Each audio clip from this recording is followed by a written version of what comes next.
அனைவருக்கும் வணக்கம். மலர் மருத்துவம் 2ஆம் நாள் வகுப்பு. சென்ற வகுப்பில் 5 மலர் மருந்துகளை பற்றி பார்த்துருக்கிறோம். இன்றைய வகுப்பில் 6வது மலர் மருந்தை பற்றி பார்க்க போகிறோம்.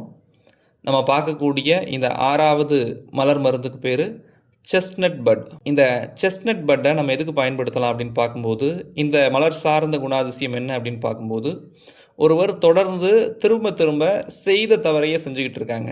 Repeated mistakes. ஒரு தவறு செய்கிறாங்க, அடுத்த முறை அதை திருத்திக்கணும். இருந்தாலும் கூட அதே தவறை திரும்ப செய்கிறாங்க. திருத்திக் கொள்ள முடியாமல் திரும்ப ஒரே தவறை செய்து கொண்டிருக்கிறார்கள் என்றால், அவர்களுக்கு கொடுக்க வேண்டிய ஒரு மலர் இந்த செஸ்ட்நட் பட். குறிப்பாக கவனக்குறைவு இருக்கக்கூடிய நபர்களாக இருப்பாங்க இவங்க. ஞாபக மறதி இருக்கும். அப்போது இது மாதிரியான நபர்களுக்கு செஸ்ட்நட் பட் கொடுக்கலாம். குழந்தைகளுக்கு பள்ளியில் படிக்கக்கூடிய மாணவர்களுக்கு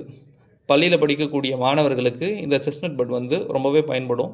ஏன் அப்படின்னா, அவங்களுடைய ஞாபக சக்தியை அதிகரிக்கிறதுக்கு இந்த செஸ்ட்நட் பட்டை நம்ம பயன்படுத்தலாம். 7வதாக நம்ம பார்க்கக்கூடிய மலர் மருந்துக்கு பேர் சிக்கரி. இந்த சிக்கரி மருந்து சார்ந்த குணாதிசயம் இருக்கக்கூடிய நபர்கள் எப்படி இருப்பாங்க அப்படின்னு பார்க்கும்போது, இவங்க தனியாக எங்கேயுமே போக மாட்டாங்க. தனியாக இருக்கிறதுக்கு பயப்படுவாங்க. இவங்க தான் இரவில் தனியாக தூங்க மாட்டாங்க. குறிப்பாக இரவில் வீட்டில் தனியாக தூங்குறதுக்கு பயப்படுவாங்க. எங்கே போனாலும் ஒரு துணையோடு போகணும் அப்படிங்கிறத பார்ப்பாங்க. குறிப்பாக பொசசிவ்னஸ்ன்னு சொல்லுவோம் இல்லைங்களா, அந்த ஒரு விடயம் சிக்கரி இருக்கக்கூடிய நபர்களுக்கு அதிகமாக இருக்கும். எனக்கு மட்டும்தான் அப்படிங்கிற ஒரு விடயம் அதிகமாக இருக்கும். குறிப்பாக வீட்டில் அம்மா என்ன பண்ணுவாங்கன்னா, அம்மாவினுடைய வளர்ப்பில் வளர்ந்த மகன் திருமணமான பிறகு மாமியாருக்கும் மருமகளுக்கும் ஏற்படக்கூடிய சண்டை இந்த சிக்கரி சார்ந்தது தான். நேற்று வரைக்கும் தாயோடு இருந்த மகன் அடுத்த நாள் தன்னுடைய மனைவியோடு இருக்கிறான் அப்படின்னு பார்க்கும்போது, அவங்களால அந்த விஷயத்தை ஏற்றுக்க முடியல. தன்னுடைய மகனை தன்னுடைய உறுதுணையாக நினச்சிருக்கிறாங்க அவங்க. அப்போது இதன் விளைவாக மாமியாருக்கும் மருமகளுக்கும் ஏற்படக்கூடிய சண்டைகளுக்கு இந்த சிக்கரி கொடுக்கலாம். யாருக்கு அந்த பிரச்சனை அதிகமாக இருக்கோ அவங்களுக்கு சிக்கரி கொடுக்கலாம். அதே மாதிரி குழந்தைகள் என்ன செய்வாங்க அப்படின்னா, பள்ளிக்கு போகும்போது அம்மா வேணும்னு சொல்லிட்டு அழறாங்க இல்லைங்களா, அது மாதிரியான குழந்தைகளுக்கும் சிக்கரி கொடுக்கலாம். ஏன்னா அம்மாவோடவே ஒட்டி இருந்துட்டாங்க, ஒரு துணையோடவே இருந்துட்டாங்க. அப்போது அந்த துணையை விட்டு விலகும்போது இது மாதிரியான பிரச்சனை ஏற்படும். அப்போ அந்த நபர்களுக்கு சிக்கரி கொடுக்கறது நல்லாவே வேலை செய்யும். அதே மாதிரி இந்த சிக்கரியை வேறு எதுக்கெல்லாம் கொடுக்கலாம் அப்படின்னா, ஒரு நபர் தன்னுடைய அடிப்படை தேவை பூர்த்தியாக வேண்டும் என்றால் இந்த சிக்கரியை பயன்படுத்தலாம். அடிப்படை தேவை அப்படின்னா, உதாரணமாக ஒரு நபருக்கு ஒரு சம்பளம் வருது. அந்த சம்பளம் தன்னுடைய அடிப்படை தேவையை பூர்த்தி செய்யலை அப்படின்னா, இந்த சிக்கரி மருந்து எடுக்கும்போது அவர்களுடைய மனநிலை எப்படி மாறும் அப்படின்னா, இந்த அடிப்படை தேவையை பூர்த்தி செஞ்சுக்கிறதுக்கு என்ன பண்ணலாம். உதாரணமாக மாதம் 12,000 ஒரு நபருக்கு செலவாகுது. ஆனால் சம்பளம் 10,000 தான். அப்போது 2,000 ரூபாய் அவங்களுக்கு குறைவாக இருக்குது. இப்போ இந்த சிக்கரி மருந்து எடுக்கும்போது அந்த 2,000 கூடுதலாக மேஜிக் மாதிரி வந்துடுமா அப்படின்னு கேட்டால் வராது. இந்த சிக்கரி எடுக்கும்போது அவர்களுடைய மனநிலை இன்னும் 2,000 சம்பாதிக்கிறதுக்கு என்ன பண்ணலாம் அப்படிங்கிறது சார்ந்து யோசிக்கிறதுக்கு வழிவகை செய்யக்கூடிய வகையில் அமையும். 8வதாக நம்ம பார்க்கக்கூடிய மலருக்கு பேர் செர்ரி ப்ளம். இந்த செர்ரி ப்ளம் எதுக்கு பயன்படுது, இந்த செர்ரி ப்ளம்மினுடைய குணாதிசயம் என்ன அப்படின்னு பார்க்கும்போது, பொதுவாக ஒரு நபர் அதிகப்படியாக உணர்ச்சி வசப்படுறாங்க அப்படின்னா, தன்னை மீறி உணர்ச்சி வசப்படுவாங்க, அதிகமாக கோவப்படுவாங்க, அதிகமாக பயப்படுவாங்க. அப்போது அதிகமாக உணர்ச்சி வசப்படக்கூடிய நபர்களுக்கு இந்த செர்ரி ப்ளம் கொடுக்கலாம். இது உணர்ச்சி வசப்படுறது மட்டும் கிடையாது, உடலில் பொறுக்க முடியாத வலி ஏற்படுது. ஒரு இடத்துல இடிச்சுக்கிட்டாங்க, பொறுக்க முடியாத கால் வலி வருது. ஒரு பூச்சி கடிச்சிருச்சு, பொறுக்க முடியாத வலி ஏற்படுது. பொறுக்க முடியாத வலி ஏற்பட்டால் அந்த இடத்துல இந்த செர்ரி ப்ளம் அப்படிங்கிற மலரை நம்ம பயன்படுத்தலாம்.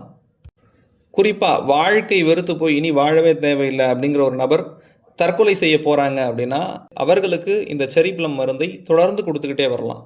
அதாவது வாழ்க்கையே வேண்டாம் அப்படின்னு சொல்லக்கூடிய நபர்களுக்கு இந்த செர்ரி ப்ளம் கொடுக்கும்போது நல்ல முன்னேற்றத்தை நம்மளால் பார்க்க முடியும். டீ காஃபி பழக்கத்தை நிறுத்த விரும்பக்கூடிய நபர்களும் இந்த செர்ரி ப்ளம் எடுத்துக்கலாம். அதே மாதிரி வெளியூருக்கு போகிறோம், தண்ணி குடிக்கிறதுக்கான வாய்ப்பு அமையலை, தண்ணி தாகம் எடுக்குது, தண்ணி குடிக்கிறதுக்கான வாய்ப்பு அமையலை அப்படிங்கிற நேரத்தில் இந்த செர்ரி ப்ளம் எடுத்துக்கலாம்.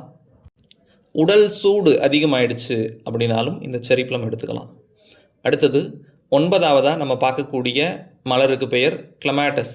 இந்த மலர் சார்ந்த குணாதிசயம் என்ன அப்படின்னு பார்க்கும்போது, இந்த நபர்களுக்கு எதிர்மறை சிந்தனை அதிகமாக இருக்கும், நெகட்டிவ் திங்கிங் அதிகமாக இருக்கும். இந்த கிளமாட்டஸ் மனநிலை இருக்கக்கூடிய நபர்கள் என்ன பண்ணுவாங்க அப்படின்னா, அதிகமாக கற்பனை கோட்டையிலே வாழ்வாங்க. எதிர்காலத்தை பற்றின ஒரு கற்பனையில் மட்டுமே தான் வாழ்வாங்க. எதிர்காலத்தில் அது செய்யணும் இது செய்யணும் அப்படிங்கிற ஒரு கற்பனையில் மட்டுமே வாழ்வாங்க. ஆனால் அதை நிஜத்தில் செயல்படுத்த மாட்டாங்க.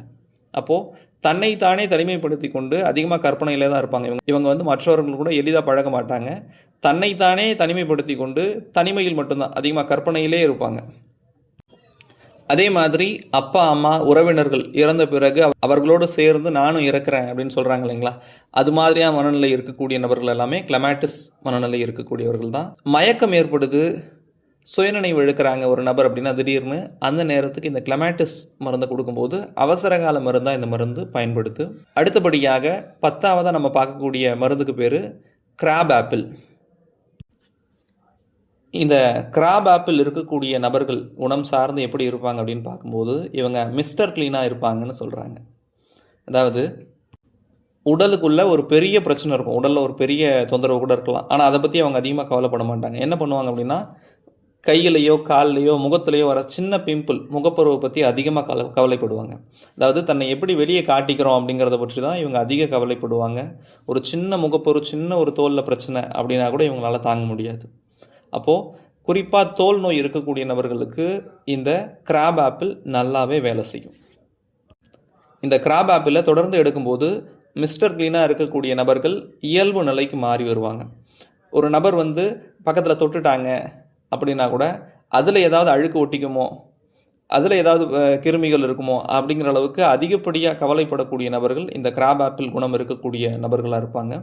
அப்போ அது மாதிரியான நபர்களுக்கு இந்த கிராப் ஆப்பிள் மருந்து தொடர்ந்து கொடுத்துட்டு வரும்போது அதனை நம்மால் சரி பண்ண முடியும்.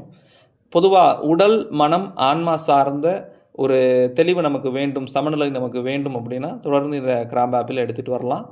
இதுதான் இன்றைய நாளுக்கான வகுப்பு. நன்றி.